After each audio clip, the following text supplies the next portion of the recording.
अप्रशिक्षित हाथों में ई रिक्शे होने से आए दिन हादसे की संभावना बनी रहती है। इसे देखते हुए गाजियाबाद में परिवहन विभाग की तरफ से आदेश जारी किया गया है कि जिसके पास 10 दिन का ट्रेनिंग सर्टिफिकेट हो उसे ही ई रिक्शा बेचा जाए। यदि पहले बेचा गया है तो संभागीय परिवहन कार्यालय की तरफ से उनका रजिस्ट्रेशन ना किया जाए। पोर्टल पर ट्रेनिंग सर्टिफिकेट अपलोड होने के बाद ही रजिस्ट्रेशन किया जाए। अधिकारियों ने बताया कि यह नया आदेश ई रिक्शा और ई कोर्ट पर लागू किया जाएगा।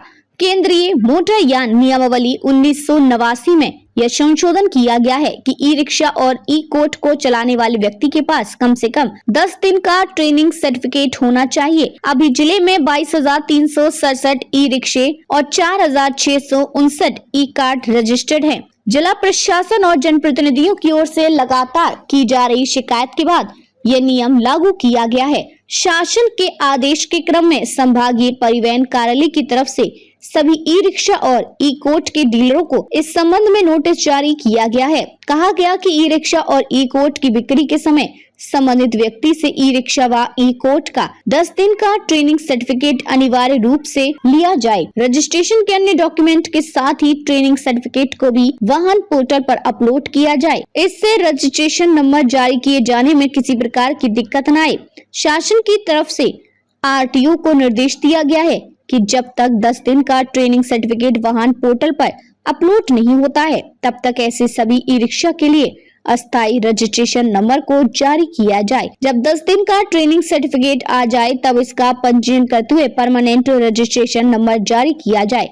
साथ ही 20 सितंबर से पहले यदि ई रिक्शा की बिक्री हो चुकी है लेकिन उसका पंजीयन नहीं हुआ तो इस आदेश को उन सभी पर भी लागू किया जाए। शहर में आपको कई जगह पर कम उम्र के लड़के ई रिक्शे चलाते हुए नजर आएंगे। उनके पास ड्राइविंग लाइसेंस नहीं होता है।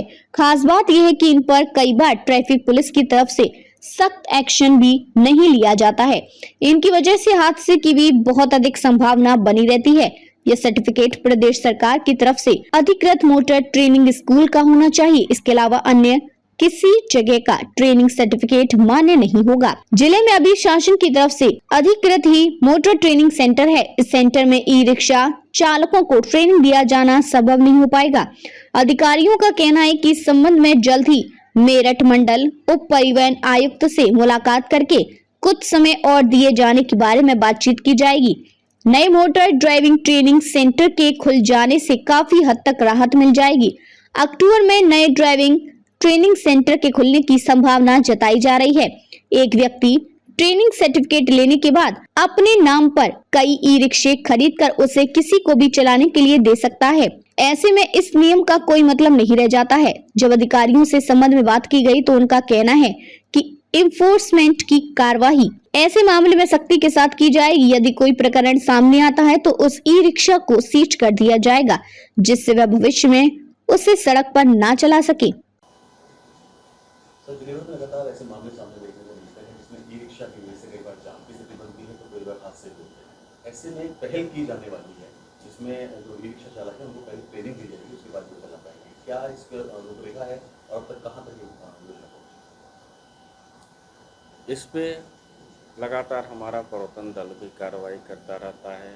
हम लोग भी विभिन्न माध्यमों से उनको जागरूक करते रहते हैं, कभी सेमिनार के माध्यम से, कभी रोड सेफ्टी गोष्ठी के माध्यम से, कभी स्कूलों में भी ई रिक्शा चालकों को बुलाया जाता है, कभी हमारे द्वारा मीटिंग बुलाई जाती है। लगातार उनको जागरूक किया जा रहा है और हमारे यहाँ जो भी वाहन ई रिक्शा जो भी रजिस्टर्ड होता है, रजिस्ट्रेशन के लिए FSRC जारी करने से पहले उनके ड्राइविंग लाइसेंस को हम लोग देख के ही उनको ई रिक्शा का रजिस्ट्रेशन प्रमाण पत्र देते हैं।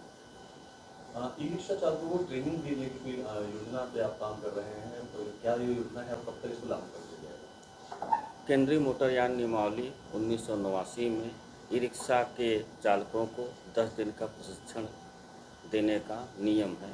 इसको हम लोग यथाशीघ्र लागू करवाएंगे जिससे कि रोड सेफ्टी के मानकों का पालन हो सके और गाजियाबाद जनपद में दुर्घटनाएं न्यून स्तर पर पहुंच सके।